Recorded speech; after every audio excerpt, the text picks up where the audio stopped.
নমস্কার বন্ধুরা, কেমন আছো সবাই? আশা করি সবাই খুব ভালো আছো আর আমিও খুব ভালো আছি। আমার নতুন চ্যানেলটিতে তোমাদেরকে সবাইকে অনেক অনেক অনেক ওয়েলকাম আর অনেক ভালোবাসা। তো আজকে নিয়ে চলে এসেছি লাল লাল ঝাল ঝাল করে মাংস রান্না।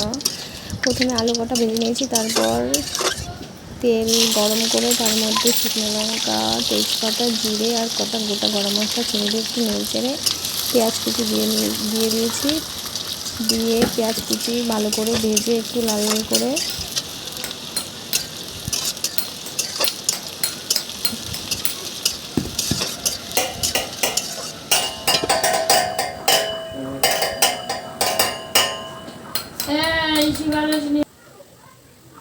এখানে মশলাগুলো বেটে রেখেছি।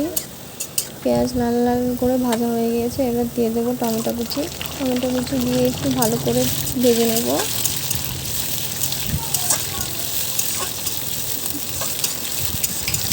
ভেজে নিয়ে তারপর সেই বেটে রাখা মশলাগুলো দিয়ে দেবো।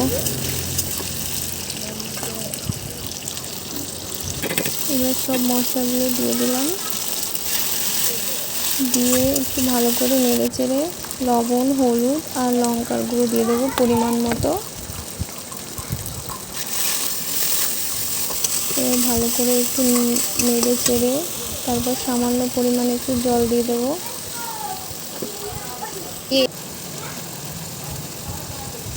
জল দিয়ে এবার মশলাটা ভালো করে কষিয়ে নেব। যখন দেখবো তেল ছেড়ে এসছে, তারপর মাংসটা দিয়ে নাড়িয়ে চাড়িয়ে কিছুক্ষণ ঢেকে রাখবো।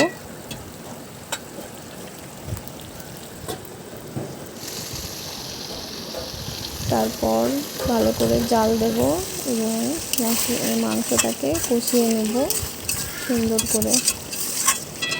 মাংস যত কষাবে তত ভালো হবে, তত স্বাদ হবে।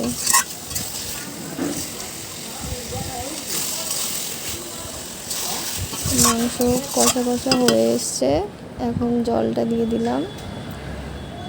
জল দিয়ে এবার জাল দেব অনেকক্ষণ,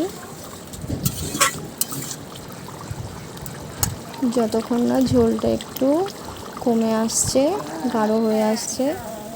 তারপর যখন গাঢ় হয়ে আসবে, একটু ঝোল ঝোল রেখে গরম মশলা, ধনেপাতা কুচি দিয়ে নামিয়ে। তো এখন রেডি আমার লাল লাল ঝাল ঝাল করে মাংস রান্না।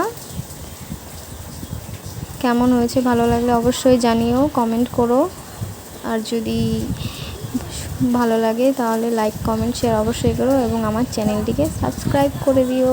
পাশে থেকেও সাপোর্ট করো, ফলো করে দিও।